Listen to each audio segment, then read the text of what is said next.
5월 23일 오전 4시 30분 미군 2기병사단의 선두 린치 임무부대가 상주 낙동리 나루에서 낙동강을 건너기 시작했다.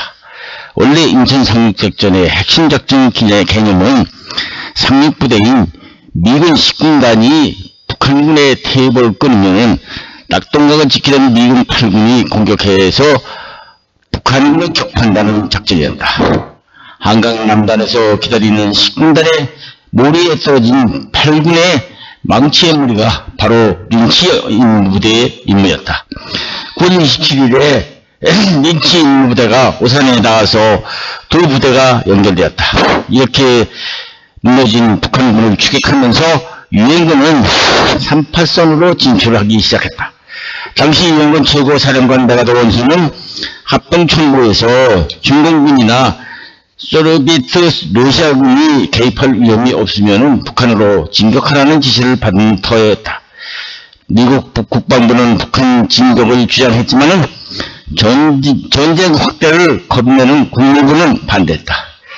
지침의 모호성은 이런 의견의 분열을 반영했고 메가더 원수는 북한 진격을 유보하고 있었던 것이다. 이승만 대통령은 7월부터 북한 진격을 주장할 터였다. 북한이 먼저 침공한 38선은 이미 없어졌다는 얘기였다.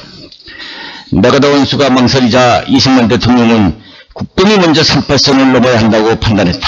그는 부산 경무대로 정일권 육군참모총장의 참모들을 불러서 전투 상황을 들었을 때 정일권 장군에게 38선 도패에 관한 지령을 건넸던 것이다.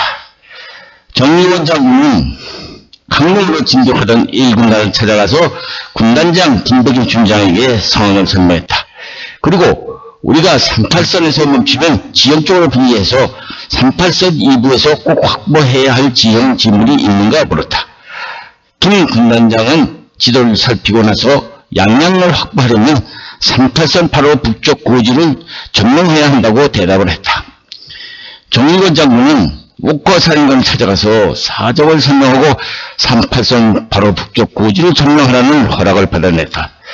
정일권 장군은 김 군단장과 함께 동해안 3사단 23군대를 찾아가서 연대장 김종순 대령에게 북한의 진격 명령을 내렸다.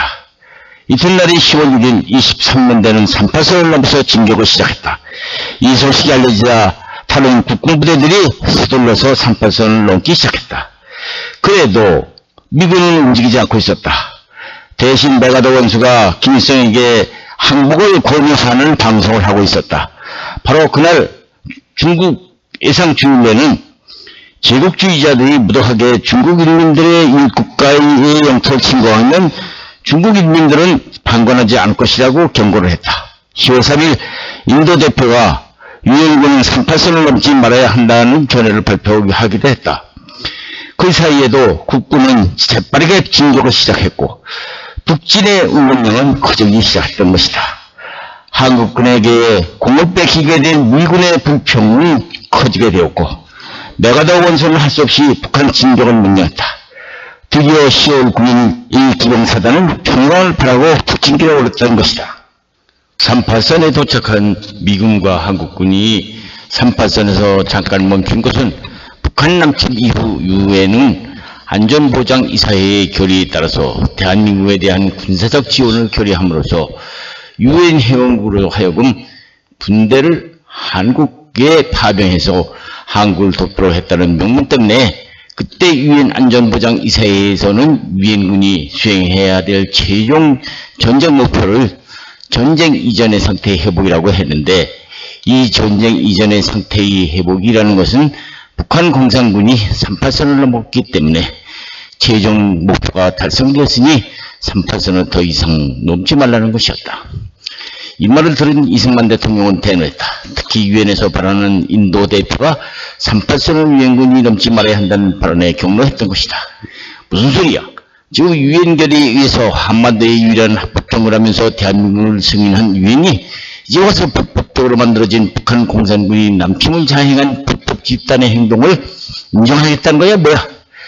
유엔이 3·8선 이북으로만 격퇴만 하라고 지금 우리 대한민국 땅을 불법적으로 점거하고 있는 북쪽 땅을 되찾을 좋은 기회를 이번에 놓치면 안 된다. 더구나 3·8선을 먼저 건드린 건 북한 공산당이니 이제 3·8선을 넘어 없어진 것이나 마찬가지야. 내 땅을 내가 찾겠다는데 무슨 소린가. 정장군 당장 전 한국군에게 3·8선 투파 명령을 내게 뭔 책임 내가 진다.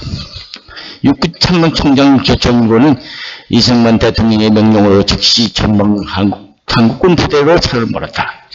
이른바 3·8선을 1950년 6월 20일 불법으로 넘는 북한군을 무력을 사용해서 3·8선 이북으로 쫓아낸다는 것이었다.